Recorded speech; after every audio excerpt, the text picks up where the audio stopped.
Occult teens sucking face and sucking blood have been around forever.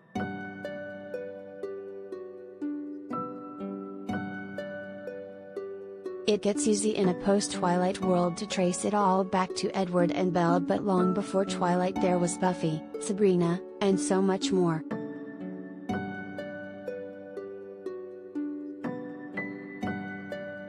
Yet, with this long history of potential influences, something about First Kill makes it feel almost directly connected to the CW's The Vampire Diaries.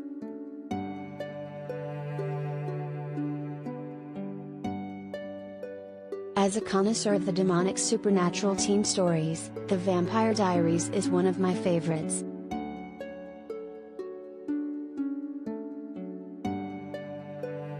It's one of the most brilliantly bizarre, stupidly conceived, and strangely executed shows you could possibly watch, and I love it for that.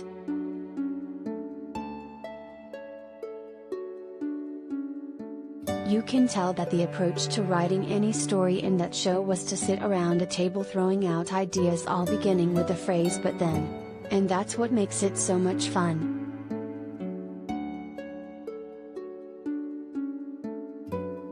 First Kill has a lot of those similar feelings.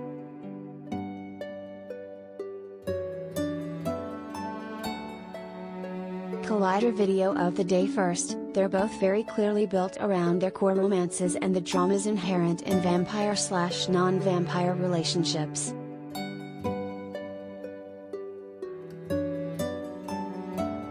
They're both very interested in the dark and monster-filled histories of their respective small towns.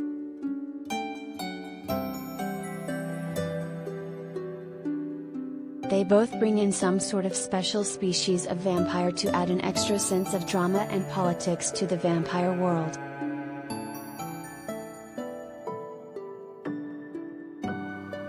I could keep going on forever, but more important than any story commonalities are the way the shows actually feel to watch.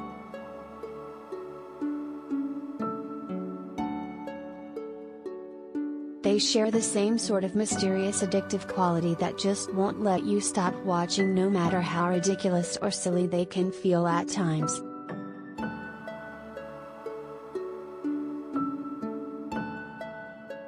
Yet, during the entire 8-hour straight window my roommate and I spent on the show, I couldn't help but feel that some real innovations and improvements on the Vampire Diaries formula had been made.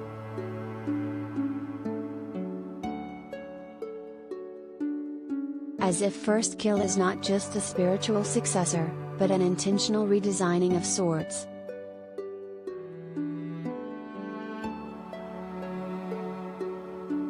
One of the first things that First Kill does, which as a fan of these types of shows I really appreciate, is allowing the vampires to be the same age as their non-vampire love interests.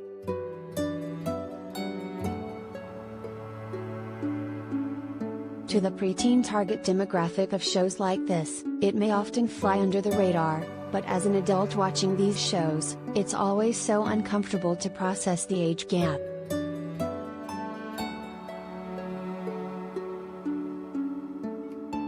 In The Vampire Diaries specifically, Elena, Nina Dobrev, meets Stefan, Paul Wesley, and Damon, Ian Somerhalder, at 16 while the two brothers are 100+ years old.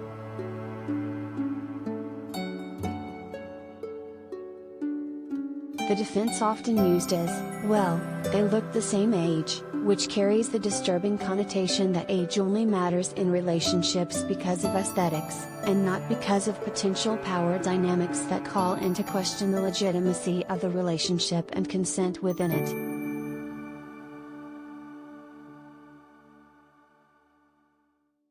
The fact that often the target audience for these shows are preteens and young teenagers who may not fully understand that yet only adds to the ick factor.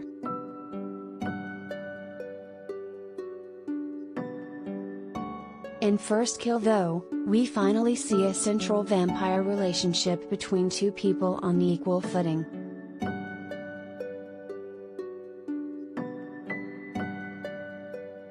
The addition of vampires having the ability to conceive is such an easy way to do away with this problem, and I'm glad First Kill decided to go with it.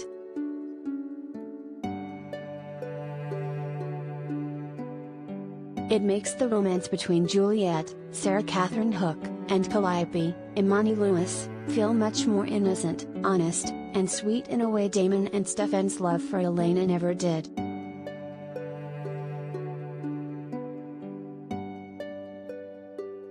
It makes rooting for them a lot easier, which ultimately makes the melodrama that much more effective.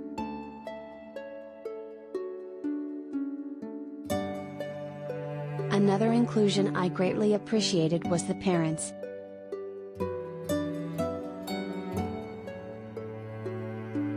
In the Vampire Diaries, most parents are treated as essentially non-existent.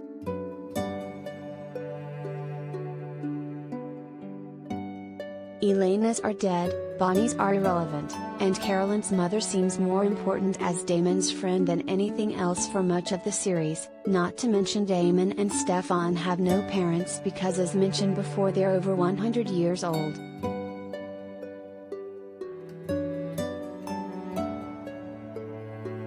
Combine that with how comically old the actors seem compared to the characters they're meant to be playing, and it just makes the high school element of the series seem irrelevant and fetishizing.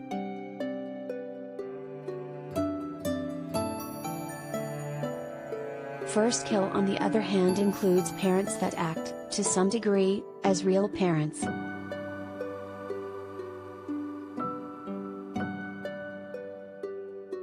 Juliet, Calliope, and even Ben all have real relationships with their parents that seek to increase drama, give us more reasons to love the characters, and help them act their age.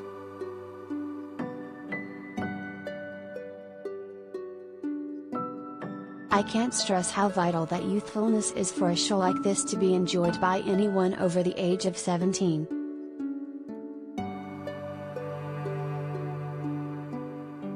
See, shows like this, melodramatic teen romances, only work if we support or at least understand why the characters are willing to do what they do for their relationships.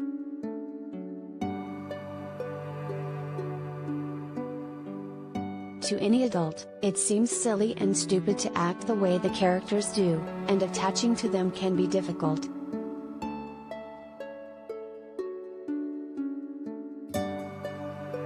But if you understand them as teenagers, as actually being young and inexperienced, then it makes sense because we all remember being a little melodramatic at that age.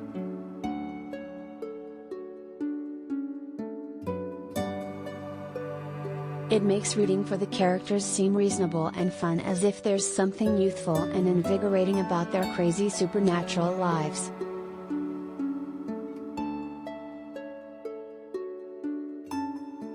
Above all else though, I think the best improvement First Kill has made on the Vampire Diaries formula is the removal of the central love triangle.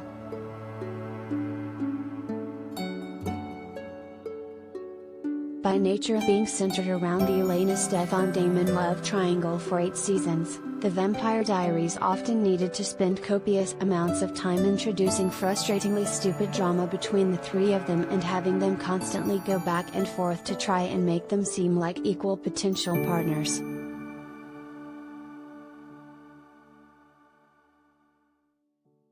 At first, it was fine, but as the series continued it became so time-consuming and contrived that I really lost any interest in Elena's life and became entirely invested in the side characters.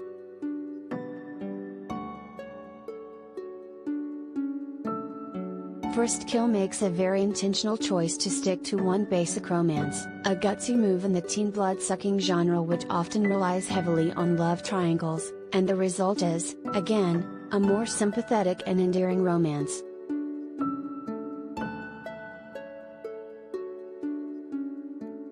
This also gives them more time to dedicate to 1. Developing the central relationship, 2. Developing side characters, and 3. Being more concise.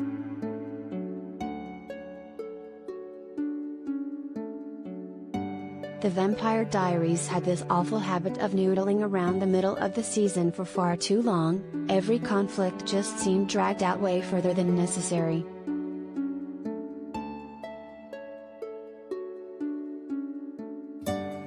Partially this is a problem of being on traditional television and having to produce a specific number of episodes at specific lengths, but it's also related to how they structured their core cast's relationships.